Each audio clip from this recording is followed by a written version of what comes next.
Buenos días, mi nombre es Álvaro Guevara Velasco, del grado 1102, y el día de hoy les voy a hablar sobre cómo se desarrolló la literatura enmarcada en la época del Renacimiento y el Barroco, al igual que cuál es la función de la misma en la sociedad. Empecemos. Primero que todo, les voy a hablar sobre qué fue el Renacimiento.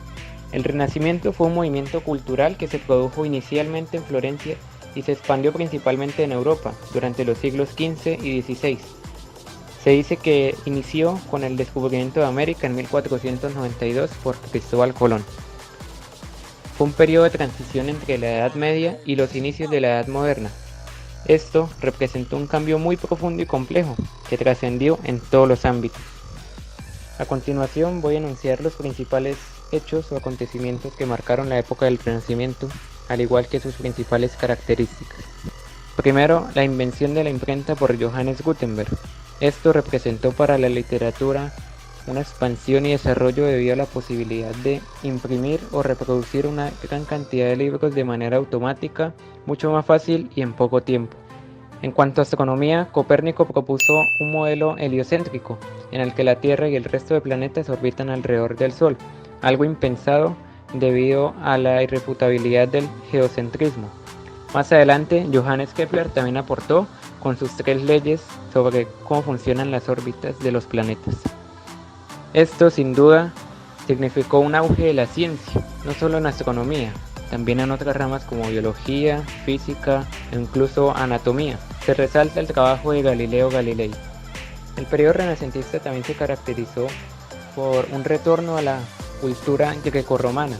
De ahí proviene el nombre Renacimiento, volver a nacer, teniendo como base la literatura clásica. También el antropocentrismo y el humanismo tomaron gran valor, debido a que el hombre era el centro de todas las cosas. Además, la razón estaba por encima de la fe. Esto trajo como consecuencia una ruptura con la Iglesia, debido a que ésta perdió gran poder, principalmente por la reforma protestante de Martín Lutero.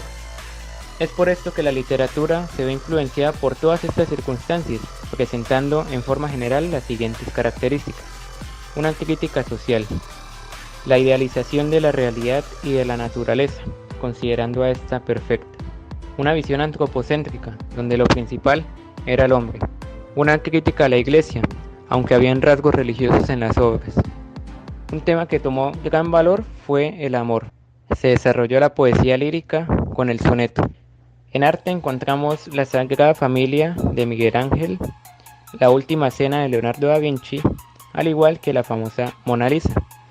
También la famosa escultura David, hecha por Miguel Ángel. Entre las principales obras literarias tenemos la Divina Comedia de Dante, Flora por Tiziano, El Príncipe por Nicolás Maquiavelo, Utopía por Tomás Moro, entre otros. Por otro lado tenemos la época del Barroco.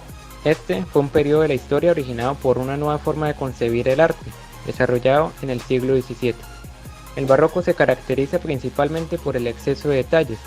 El Renacimiento se caracterizó por el equilibrio, mientras que el Barroco por una desestabilización y entra en conflicto con lo estético y lo formal. En la arquitectura vemos una excesiva ornamentación en las fachadas, puertas y ventanas. Hay un exceso de detalles. En la escultura se busca la naturalidad o el movimiento, a diferencia del Renacimiento, en donde se usaban poses idealizadas en las esculturas. En la pintura se buscaban los efectos luminosos como contrastes de luz y sombras, llegando a los extremos. En el teatro se experimenta un periodo de esplendor. Se aprovecha también para hacer una crítica social usando la sátira y la burla como medios. Se da un gran auge de las óperas. El barroco en la literatura hace uso de un lenguaje lleno de recursos sintácticos, siendo este recargado o saturado, dándole complejidad a los textos.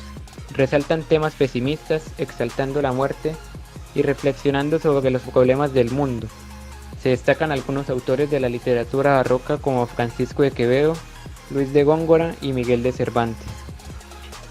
En conclusión, la literatura cumple un papel muy importante en la sociedad, teniendo varias funciones. Primero, ayuda al lector a conocer las problemáticas de diferentes periodos.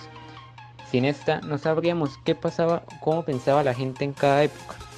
También es un medio para expresar emociones, sentimientos, deseos, intereses, pensamientos y una percepción del mundo.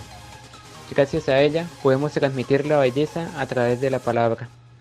También podemos decir que cumple un valor social debido a la capacidad de ser críticas para trascender y fomentar un cambio en la sociedad.